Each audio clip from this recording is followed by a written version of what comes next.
Jestli by mohl přijít sem za mnou, je otázka, jestli již máme muzikanty v dosahu, jestli dostali tu informaci do té zadní části zákulisí, že se již blíží jejich vystoupení, možná, že stále ještě ladí své nástroje. Nicméně El Chorro je kapela, ke které se váže spousta různých historek. Těžko říct, jak moc jsou přesné ty historky. Již jejich první vystoupení na gymnaziálním S-klubu, kdy si připravili jednu písničku a odehráli písničky dvě. Proslýchá se o koncertu, který byl zakončen striptýzem. Mluví se o vyprodaném klubu Mír, který až byl vyprodaný, tak v hledišti nikdo nebyl, protože všichni byli na pódiu s kapelou a tak dále a tak dále. Také Visací zámek, slavná kapela, že se nedobrovolně stala vaší předkapelou na koncertě a tak dále. Tak já tedy vítám Matiče. Tome, já za všemi těmi zkazkami, které se ke mně dostaly, cítím velký kus recese a chuť do toho podílet se na těch recesistických kouscích. Je recese v erbu této kapely El Chorro? Díky moc za skvělou otázku. Vlastně recese je možná i důvod toho, proč tady dnes jsme, protože po všech těch umělcích nastal čas na to, aby zahrálo El Chorro, což bude, jak se říká, jak my lingvisti říkáme, trošku dramaturgické foje. A nicméně doufám, že se vám to bude líbit a že zařadíme dneska další legendární koncert do sbírky tady těch zmíněných štací. Vy jste zahájili tu činnost v roce 2000, takže by se dalo říct, že příští rok budete slavit 25 let, ale zase byla by ta informace asi ne úplně přesná. Odhaduji, že to není, že těch celých 24 let pravidelně hrajete, zkoušíte, scházíte se. Jak to třeba vypadalo s tou přípravou na ten dnešní koncert, po jak dlouhé době jste se sešli, ale vůbec jak to probíhalo? No, my jsme se zhruba po 3 letech existence poprvé rozpadli a od té doby se vlastně rozpadáme v pravidelných ročních až 5letých horizontech. Takže vlastně po koncertě od roku 2011 jsme měli už snad, jestli pamatuju správně, jenom jeden koncert v roce 2022, nebo 23, my jsme teďka vlastně na Tomáči přemýšleli, jestli to bylo 22 nebo 23, kdy jsme spolu hráli naposled. A skončilo to 2-2, takže nevíme. Někdy v období po covidu jsme spolu měli poslední koncert. No a od té doby jsme se neviděli až do včerejšího večera, kdy jsme si dali krásnou první zkoušku, která byla ve znamení, že jsme se vlastně první hodinu poznávali, kdo co na co hraje, protože už jsme to zapomněli. A další hodinu jsme věnovali tomu, že jsme si vlastně říkali, co jsme hráli, protože ani to nebylo už zcela zřejmé, no a tak těch posledních 20 minut jsme si zahráli, no. Takže v tomto stavu dnes přicházíme, abychom vás obohatili o nějaký ten nekulturní zážitek. Ano, já jsem se Tomáše ptal, jestli chce, aby kapelu představil, a Tomáš říkal, že raději ne, že uvidí právě, kdo na co bude hrát až na tom pódiu, takže to udělá průběžně během toho samotného koncertu, že se to možná bude i proměňovat. No vzhledem tomu, co jsi říkal, tak vlastně možná El Chorro slaví letos spoustu různých dalších jubileí, protože tím, že pokaždé znovu vznikáte, tak můžete neustále slavit nějaký ten rozpad nebo vznik. Máte v plánu, jak oslavíte ten dnešní koncert, kromě samozřejmě toho, že budete slavit přímo na pódiu tou vlastní produkci? Teď si mi vyloženě nahrál, aniž bys chtěl, protože samozřejmě tento rozhovor jsme si nepřipravovali těsně předtím, než začal tento večer. A dnešní večer totiž je 20 let od našeho prvního rozpadu a současně 20 let, co do naší kapely přišel náš rapper, který dneska původně neměl ani vystupovat, takže je to neuvěřitelná náhoda. Tak já se rozhlednu tady po pódiu, jak to za mnou vypadá. Pár muzikantů už tady máme tady druhého Tomáše.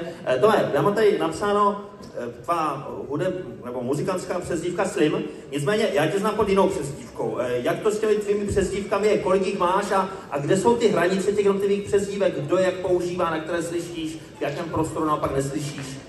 Ahoj Davide. Čau Tome. Máš nějakou přezdívku ty? Člověče, asi ne. Možná kdysi dávno na tom Gimplu, ale to už jsem i zapomněl. Mirek Dušín, dlouhé bydlo.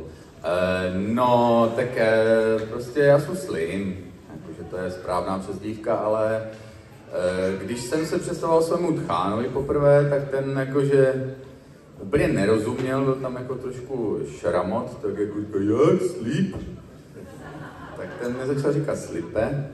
No a potom jako to má takové vždycky přesmíčky a moje žena mi začala říkat slízo nakonec, což jako úplně nemám rád. Nemáš rád. Je to třeba i důvodem, že někdy na tu přezdívku neslyšíš, když se to hodí, když přijde nějaký ten pokyn, tedy v rámci toho manželství? To dělám poměrně často. Tak, děkuji. My se rozhodně nyní těšíme, přemýšlím, bude vás chlapi nějak víc, nebo nakonec to bude jenom ve dvou? Já tady mám těch lidí napsaných víc. No, my jsme se Slimem teďka rozjeli takové duo Yamaha, které prezentujeme jako El Choro, takže vlastně jsme to dneska jenom my dva, což ale po těch 25 letech hodnotíme jako úspěch. Možná k nám přijde teda i ten rapper, takže uvidíme, no.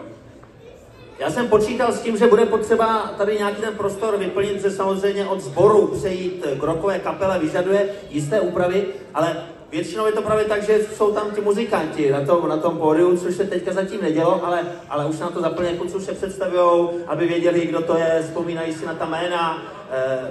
Asi u rockové kapely neplatí, že byste mě domluvili, v jaké budete hrát tónině, nebo jsou i tyhle věci nějaké technické potřeba? No, samozřejmě, teďka tady vidíte, že na pódiu jsou dva nejzodpovědnější členové, kteří se potřebují naladit, sladit hlasivky a podobně. Vysvětlíme si ty tóniny, řekneme si ty tóny možná, půltóny. Všechno proběhne, ale dejte nám ještě minutku. A tak já už nyní nebudu rušit, protože samozřejmě muzikanti potřebují právě slyšet taky ten stav toho nazvučení, což ty rozhovory tomu moc nesvědčí. Takže případně si dejte kratilinkou, spíš takovou mentální jenom pauzičku, protože za chvíli bude vaše mentálno zahrnuto opravdu silným zážitkem. El Choro.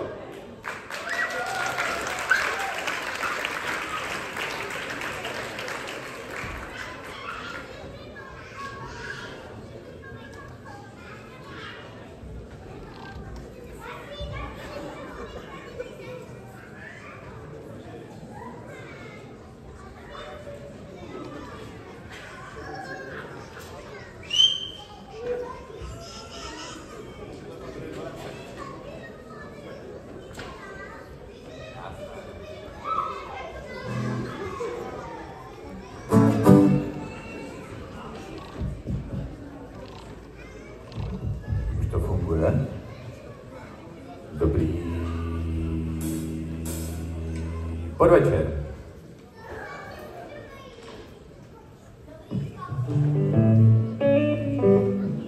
Před týdnem by to bylo dobré odpoledne, ale počasí se mění.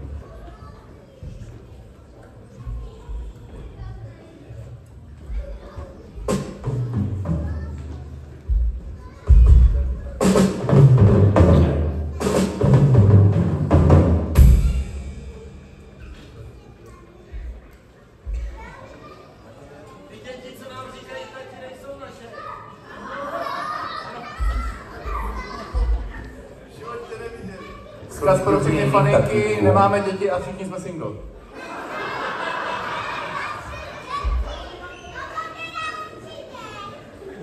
Holky, počkejte si pár let. Tak jako fakt budeme hrát. Kde jsou ti fanoušci? Faninky, už hraje El Choro. To představí, když jsme prostě všichni přišli.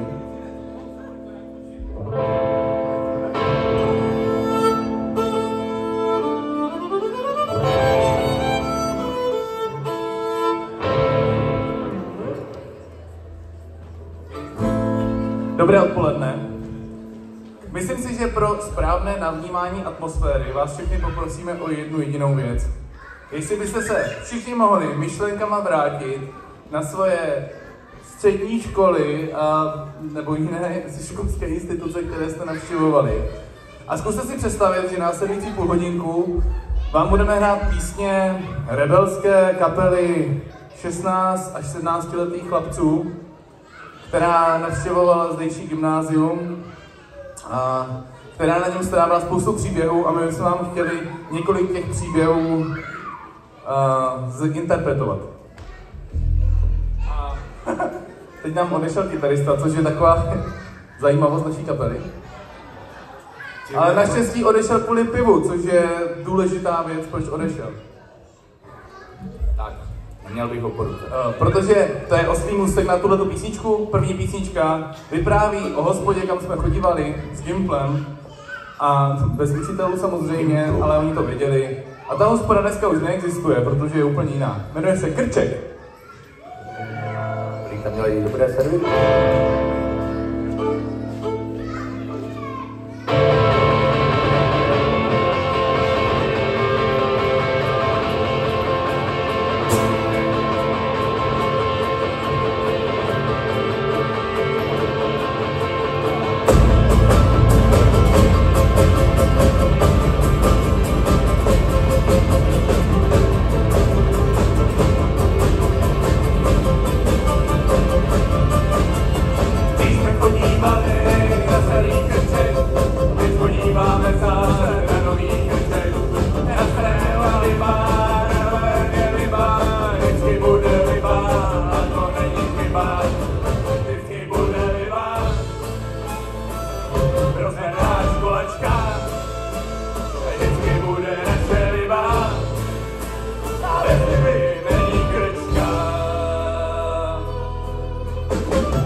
Bubeník prý neslyší zpěv ani jednoho, jestli budou možný raz, dva, tři, 1, 2, 3.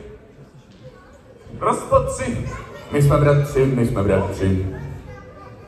Tohle byla vždycky silná disciplína zvučení. Prosím vás, dostali jsme pokyn z režie a chtěli bychom vás poprosit o spolupráci. Vzadu se prý hrozně tísní lidi a je to životu nebezpečné, jestli by se všichni mohli posunout trošku dopředu a dát vzduch těm lidem vzadu, protože tam opravdu jde o život. Prosím vás, pojďte se zdvihnout a pojďte k nám. A druhá věc, je tady někdo, kdo už někdy v životě byl na koncertě El Chora? A proč pořád sedíte, sakra? Tak si zastoupneme, ne? Jak to máme naučený? El Chora se nesedí, přátel. Tak šup. Lidi za váma nebudou moc vidět a proto se budou muset postavit taky. Tomu se říká lavina. Klidně si můžete probít uličku jako mezi židlema, to nevadí.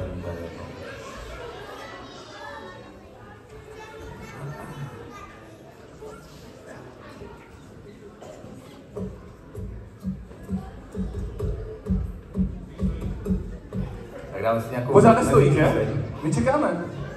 Já jsem neladil, já jsem jenom dělal, že ladím, abych vám dal prostor pro to, abyste se postavili. No správně. Aby se to pochopili, přátelé, tohle je naše třída s Pimpou.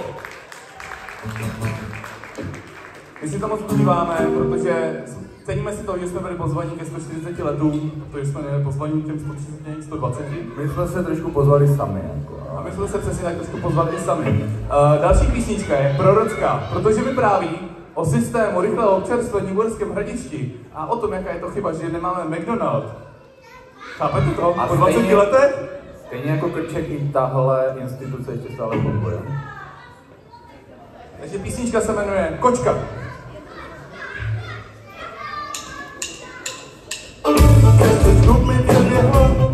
Černá kočka. Řekl jsem si, kam běží, proč může proč spát. Ale pak jsem ho uviděl v trávě.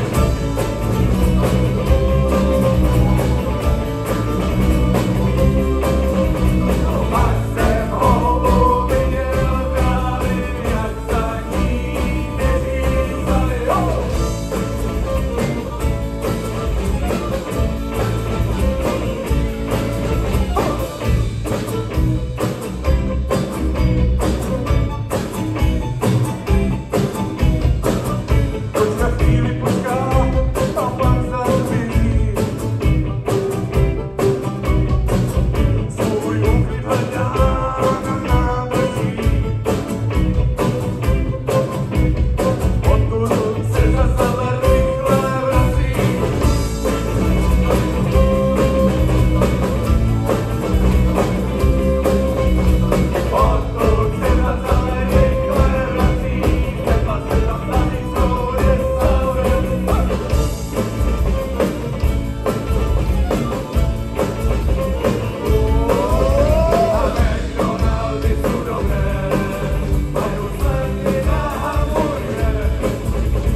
Děkujeme.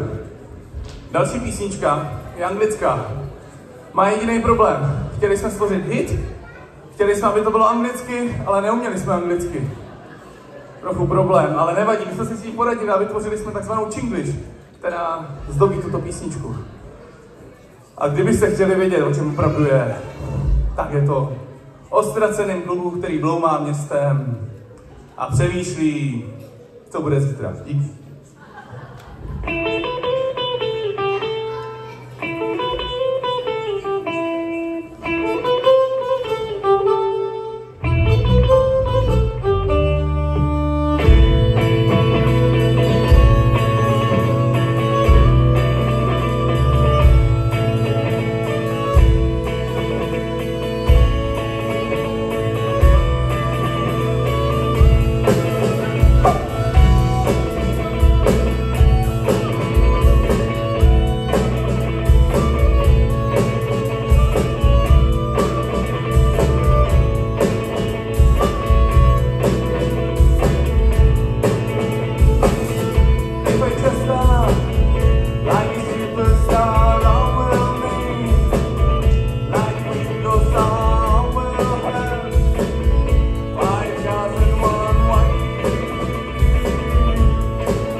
Děkujeme.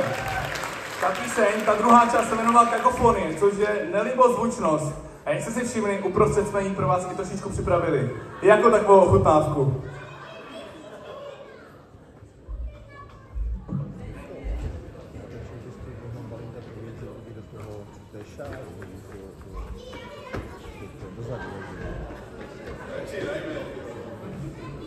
Říkej mu tati, prosím. Další písnička vznikla, když jsme s Gimplem jeli do Prahy, což se jezdí ve třeťáku, takže už jsme byli vlastně hotoví lidé, dospělí. Akorát jsme neuměli jezdit metrem, což byla naše nevýhoda. A tak se tahleta písnička jmenuje Metro a myslím, a nevím proč, že možná vám, když budete odcházet, bude trošičku hrát uši. Má totiž hrozně komplikovaný text.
Budovice, 100 důlků.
přichází ten zmiňovaný super reper. Václavé, Nevím. pojď víc do středu, protože Dobrý teď už to bude jenom o něm. A nastávají trable. Další písnička se jmenuje Troubles, což je anglický problém. A je to slovo, které nás provází celou dobu naší existence.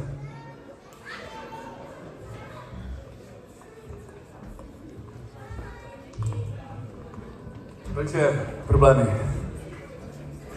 Mimochodem, nevím, jestli jste si všimli, ale naše věrná třída si asi po 20 vteřinách sedla a dělá, že tady není. A takhle to bylo v naší třídě furt, prosím vás. Samý problémy.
Finally, someone let me out of my cage. Now time for me is nothing cause I'm counting no age.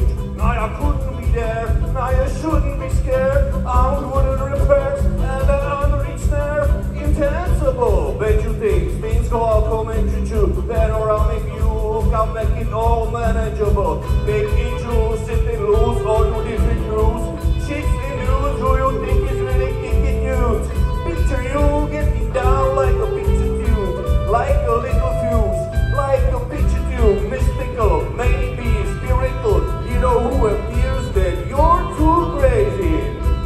Lifeless to those, the definition of forward life is bright, spent to you, because I put you on the high scene, yeah, and turn up like that.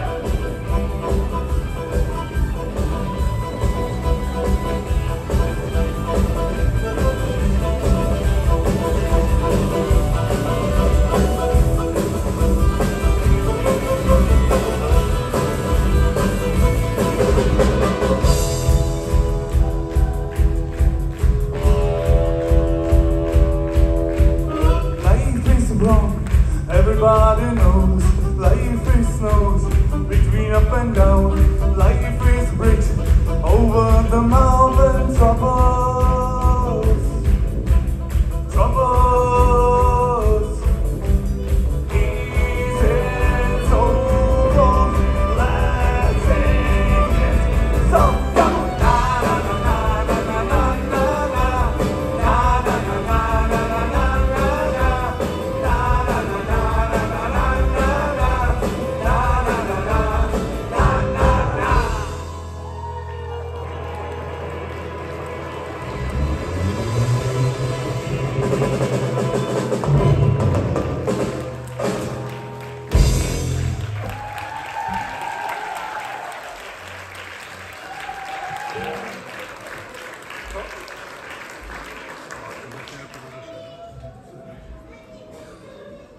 Děkujeme, náš čas se naplnil, máme poslední 2 minutky, jak jsem si měl Jardovi Křápkovi, což je vlastně člověk, který stojí jako jeden ze 2 profesorů na Gimpu za vznikem Elčora. Ten druhý byl pan profesor Novák. To asi pamatujete někdo pana profesora Nováka?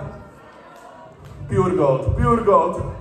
Takže ten nám vždycky říkal, nevadí, že na to neumíte hrát. Nevadí, že hrajete falešně. Hrajete od srdce a to se mi líbí. To by měla ráda moja. To říkal tobě, hlavně. Jo, tak to říkal mě, no, dobře. Zahrajeme poslední píseň, která je naše první úplně, co jsme kdy složili. Je o největším tvrdňákovi všech dob, jmenuje se Dob. Ani Segre klasik.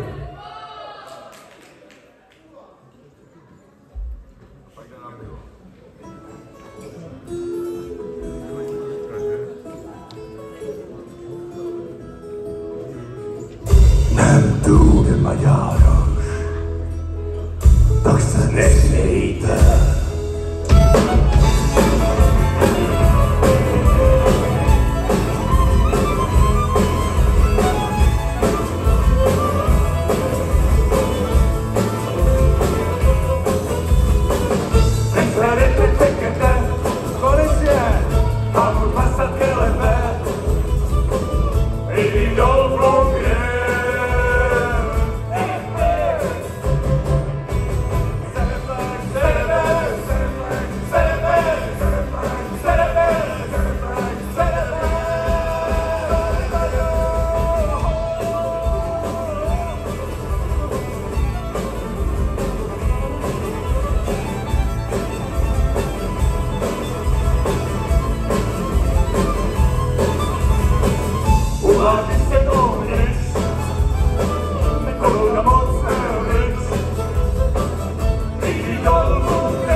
Díky, jste pozdní!